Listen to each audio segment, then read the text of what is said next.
This textbook says the appendix is vestigial. This is ludicrous, okay? This is a lie. The appendix is not vestigial. You do need your appendix, okay? The appendix is part of your immune system. It's true you can live without it. You can also live without both your legs and both your arms and both your eyes. That doesn't prove you don't need them, okay? If your appendix is taken out, you have a much better chance of getting quite a few diseases, and something else in the immune system has to work harder. It's like losing a finger. You can still have a grip, but now the rest of the fingers have to work harder. If somebody tells you the appendix is vestigial, they are either confused about their anatomy or they're lying to you, but it's not true.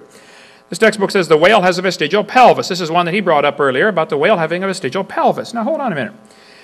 National Center for Science Education is funded by Andrew Carnegie's grant. He loved the evolution theory. The National Center for Science Education, who all of them refused to debate me 2 weeks ago when I was at Berkeley.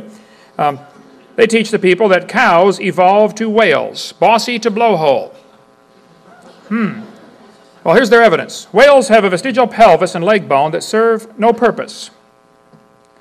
Just imagine the hind limb bones that have no function, the textbook says. Imagine whales walking around. It's true. Here's the bones they're talking about right there. You can see them at your Los Angeles Museum right down the road here. Those are the bones. Yes, just imagine the whale walking around. This textbook says the whale's pelvis is located far from the vertebra and has no apparent function. The whale's pelvis is evidence of its evolution from four-legged land-dwelling mammals. This is a lie. Those bones are anchor points that special muscles attach to. And without those special bones and those special muscles, the whales cannot reproduce. Male and female whales have different bones in that region to support different muscles for different reasons. This has nothing to do with walking on land. It has to do with getting baby whales. Okay? So the people that are writing this in the textbooks are either ignorant of whale anatomy or they're lying trying to push their theory. I hope they're just ignorant. That we can fix. If they're lying, they ought to get a different job picking peaches or changing tires. They got no business taking tax dollars to lie to the kids coming through their class. It says these bones resemble those of other mammals, but they are weakly developed in the whale and have no apparent function. This is a college biology book. This guy ought to be fired. He doesn't understand his whale anatomy. They're teaching this stuff like it's some kind of fact. Is this a university to get educated, or are you just getting indoctrinated in a theory? Okay? They say ambulocetus, pictured here, is mostly imagination. The dark bones are the only ones actually found. Ambulocetus is not a missing link.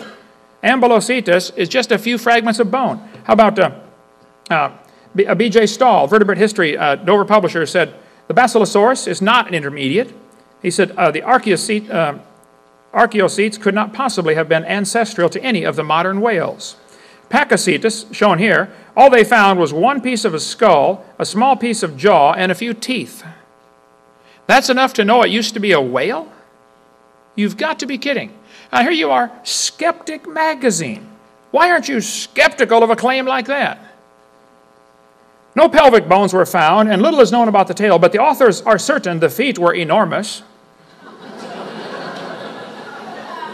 As such, ambulocetus represents a critical intermediate. This is pure propaganda, okay? We could talk all day about the whale anatomy. He mentioned about the snake. I happen to have a 15.5-foot python snake skin in my museum in Pensacola, Florida.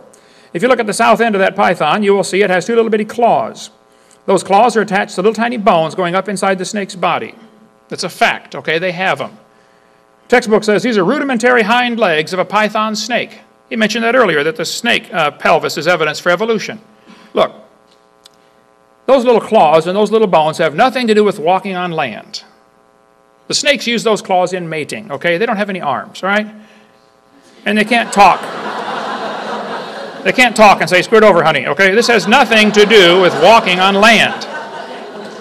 So the people that are saying the snake has a vestigial leg are ignorant of snake anatomy or are lying trying to push a theory off. Okay, but it's not true. They use those bones and those little muscles. This textbook says humans have a tailbone that is of no apparent use. It says the vestigial tailbone in humans is homologous to the functional tail of other primates. Thus, vestigial structures can be viewed as evidence for evolution. You can rewind the tape and see that's what he said in his opening comments. One of the evidences for evolution is vestigial structures. I would like to point out, Your Honor, vestigial structures is losing something, not gaining something. How can that be evidence for evolution? How did you get it to begin with? Secondly, the tailbone is not vestigial. One guy told me, he said, up at Berkeley, he said, I think the tailbone is vestigial. I said, well, I taught biology and anatomy. I happen to know there are 9 little muscles that attach to the tailbone, without which you cannot perform some valuable functions. I won't tell you what they all are, but trust me, you need those muscles. Get your Gray's Anatomy. Now, if you believe the tailbone is vestigial, then I will pay to have yours removed. Okay? Bend over. This textbook says the coccyx is a small bone at the end of the human vertebral column. It has no present function and is thought to be the remainder of bones that once occupied the long tail of a tree-living ancestor. Either these authors are ignorant of anatomy or they're lying. I don't see another option, okay? If you know of one, please let me know. But it's not true that they're vestigial. And even if there were vestigial structures, that is the opposite.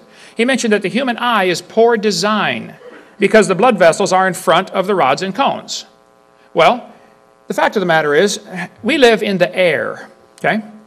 Air is a poor insulator for UV light. Your body's last defense against ultraviolet light is a layer of blood vessels in front of the retina to protect the rods and cones from UV light. Some people say octopus. One atheist I debated in New York said octopus have a much better eye because their blood vessels are behind the retina. Ours are wired backwards. It's poor design. I said, well, sir, octopus live in the water. Okay? Water blocks UV light. They don't need their blood vessels in front. So if you want to swap eyes with an octopus, you just go ahead, but you're going to be blind in a few days. We're designed for living in the air, and they're designed for living in the water. And I think the eye is incredibly designed. At 51, mine are starting to fade a little bit, but hey, that's expected, okay? That's an example we used to be much better. Things are getting worse. That's the second law of thermodynamics. Things are falling apart. Let's see. He mentioned that when he got through Pepperdine, he went off to graduate school and decided he got to think. To me, that implies that if you don't believe in evolution, you're not thinking.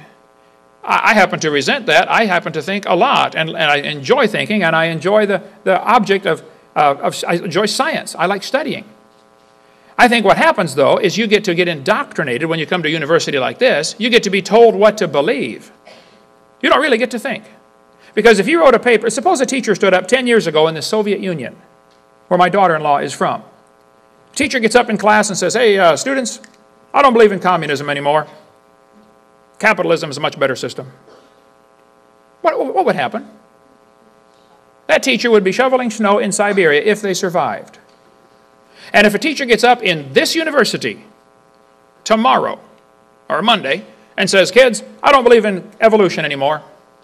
I think creation is true. They will go to academic Siberia. There have been hundreds of teachers fired, lost their jobs, lost their government grants, precisely because they didn't bow down and kiss the feet of the sacred cow of evolution. Evolution's a religion, nothing more. There's no scientific evidence to back it up. If you think there is some, I really, really would like to see it. He mentioned that the Pope accepts evolution. That's because the Pope has never been to my seminar.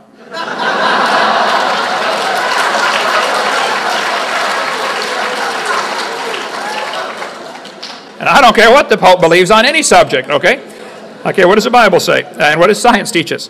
He mentioned in his opening comments that Answers in Genesis, Ken Ham, disagrees with me on most subjects. That is absolutely not true. I know Ken Ham well. I've met with him several times, talked to him numerous times.